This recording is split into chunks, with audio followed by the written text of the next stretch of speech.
चलो रेडी हा. सुरू करा. झालं.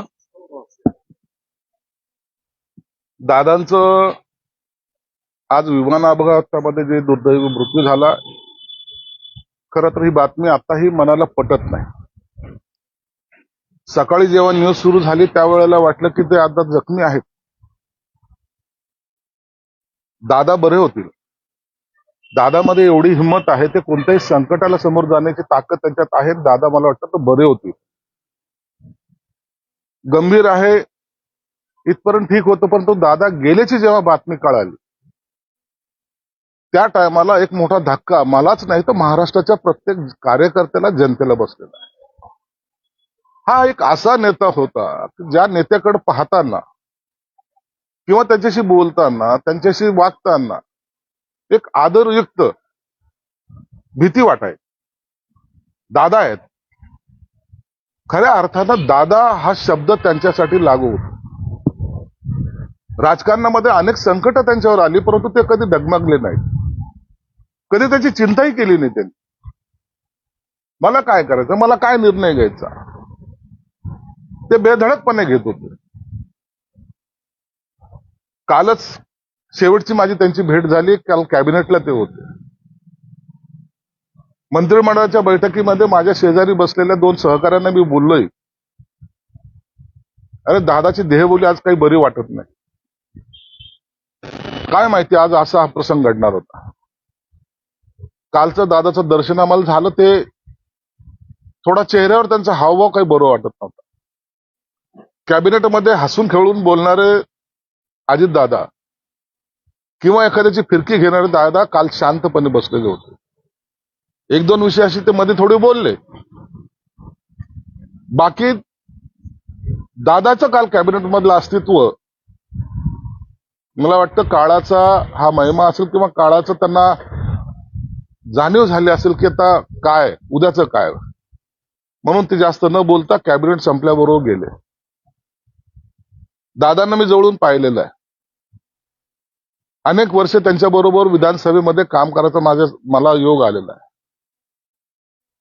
दादा विधानसभेमध्ये सुद्धा एखाद्याला काम सांगायचं असेल, लॉबीमध्ये बसलेल्या अधिकाऱ्याला काम सांगायचं असेल तर बिनधास्तपणे जोरात सांगायचं, अरे उद्या याचं काम झालं पाहिजे, मीटिंग लाव.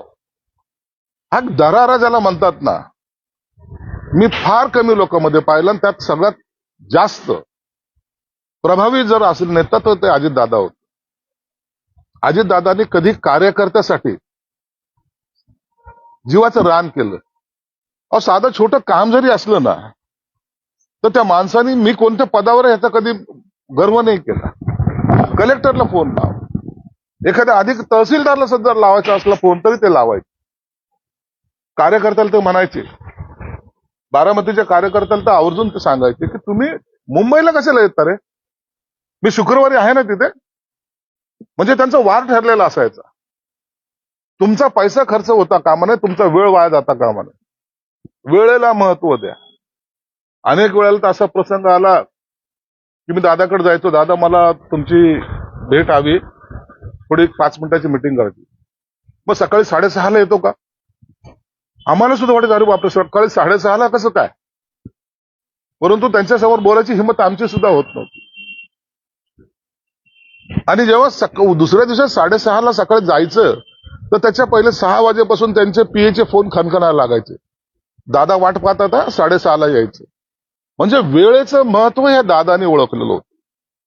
6:30 म्हणजे 6:30, 6:31ही नाही, दादा तुम्हाला भेटणार म्हणजे भेटणार.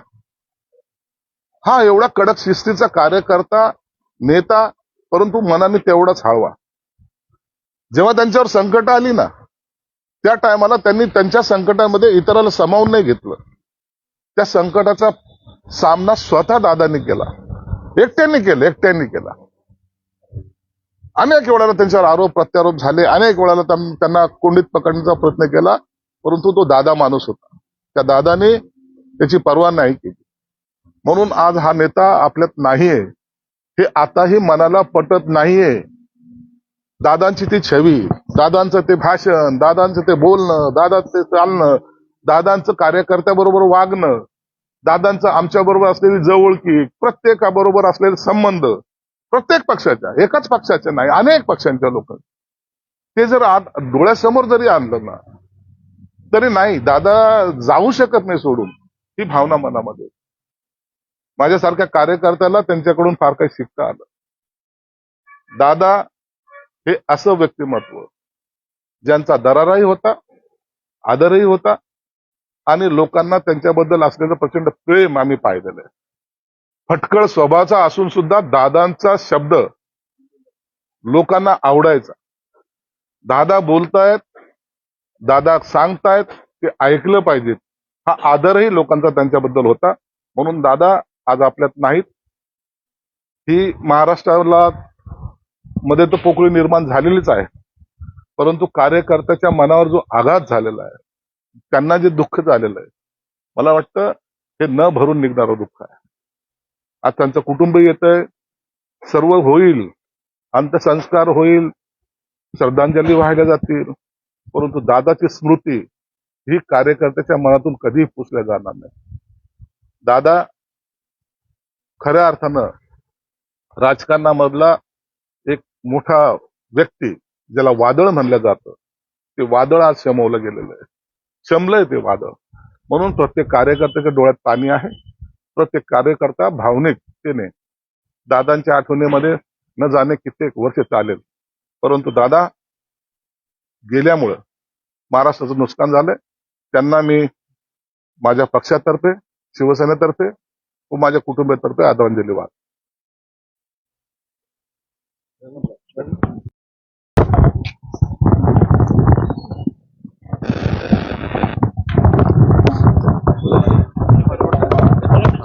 हाँ हो गया.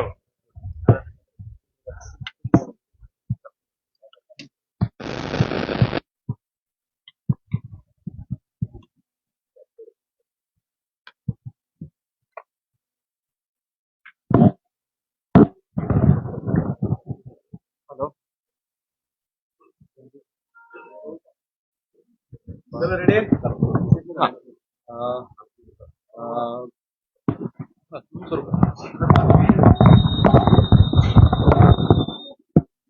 झालं. दादांचं आज विमान अपघातामध्ये जे दुर्दैवी मृत्यू झाला, खरं तर ही बातमी आताही मनाला पटत नाही. सकाळी जेव्हा न्यूज सुरू झाली त्यावेळेला वाटलं की ते आता जखमी आहेत, दादा बरे होतील. दादामध्ये एवढी हिंमत आहे, ते कोणत्याही संकटाला समोर जाण्याची ताकद त्यांच्यात आहे. दादा मला वाटतं तर बरे होतील.